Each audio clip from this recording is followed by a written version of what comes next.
रास्ता घाट होईची सब कथा होईची एबे पुनी समवाय समिति सेवा समवाय समिति होईची ये गुटे सफलतार आउ गुटे पाहच असरबिंधा पंचायत दृढ़ इच्छा शक्ति रहिले सफलतार पाहच परे पाहच चढ़ी हुए। सेवा समवाय समितिर उपकारिता संपर्क रे मंचासीन समस्त अतिथि माने अनेक कथा कहि छथि। तफात होची जे बैंक रे ग्राम्य बैंक रे रखंतु स्टेट बैंक रे रखंतु कोनोसी अथवा टका पैसा जते रखिले भी से बैंक को आपन को बैंक बोली कहि परिबे नाही। स्टेट बैंक समवाय समिति रे रखिले से समवाय समिति आमर मोर समवाय समिति बोली कहि परिबे। तफात होची एया बैंक होची बैंक समवाय समिति होची आपणकर आमर ए जो निजरपण ता बैंक रे देखा देबो सृष्टि होबो समवाय समिति रे सृष्टि होबो।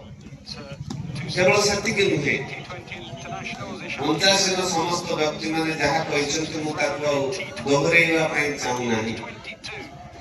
समवाय समिति रे जो माने ऋण नियंती बा जमाकारी थांती समाने बीमाधारी ही थांती तांकर उटे इंश्योरेंस ही जदि दैवात कोनोसी अघटन घटिला दुर्घटना घटिला ताहले समाने बीमा राशि पाइबा पई योग्य ही जाती। बैंक क्षेत्र रे प्राय सेटा हुए नाही एवं समवाय समिति रो लाभ हेले आमर क्षति हेले भी आमर।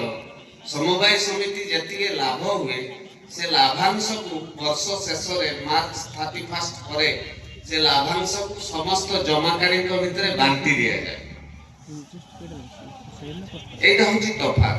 तेनु समवाय समिति सेवा समवाय समिति तार इंग्रजी होची कोऑपरेटिव सोसाइटी। कोऑपरेटिव शब्दटा आछि कोऑपरेशन सहयोग रो कोऑपरेशन रो उडिया होची सहयोग परस्पर भितरे जो सहयोग जरिया रे जो अनुष्ठान का सृष्टि हुए सेटा होची समवाय एवं आपन को अनुष्ठान परस्पर भितरे सहयोग करिकरी किंती आगे को बढ़ई हबो।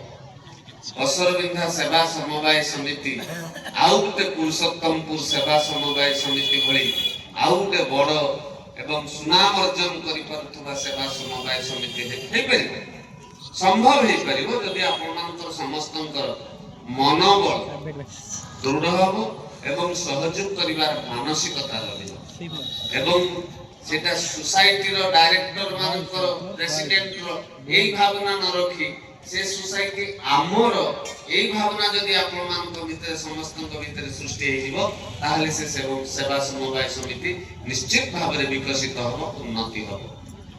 माउ अधिक कहबी नाही। मु आशा रखुची आगामी वर्ष सुद्धा असरबिंधा सेवा समवाय समिति आउ गोटे पाहच को जेमति उठी जाइथिबो से भले एक कामना करी बाबा भूषणेश्वर निकट रे प्रार्थना करी मु मो वक्तव्य रखुची। धन्यवाद। नमस्कार।